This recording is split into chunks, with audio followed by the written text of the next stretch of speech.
Campion and other Jesuit martyrs, in their sermons or their statements to the crowd on the scaffold, that's the kind of thing they say.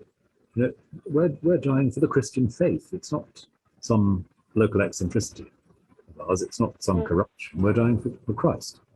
And that's the appeal they make. And it's a bit like Thomas More.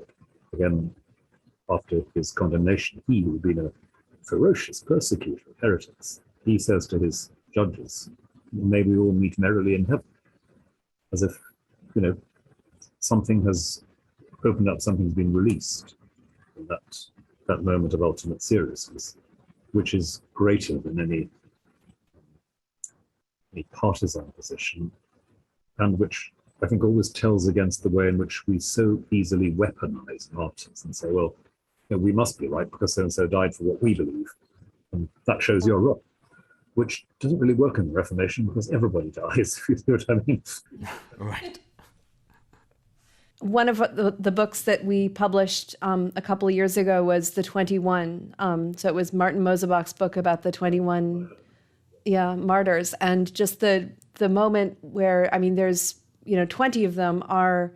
These are the Coptic martyrs who died a number of years ago in Libya. Right, who were killed by ISIS fighters.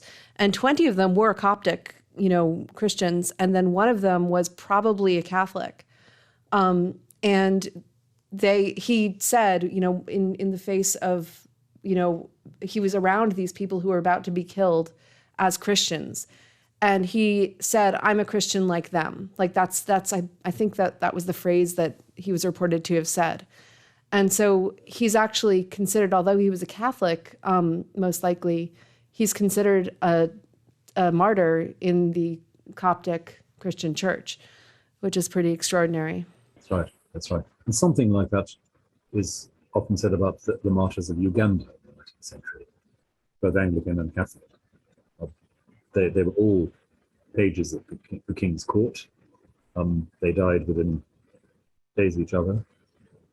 And when Pope Paul VI went to Uganda back in the 1960s, was it? He rather made a point of celebrating them all together.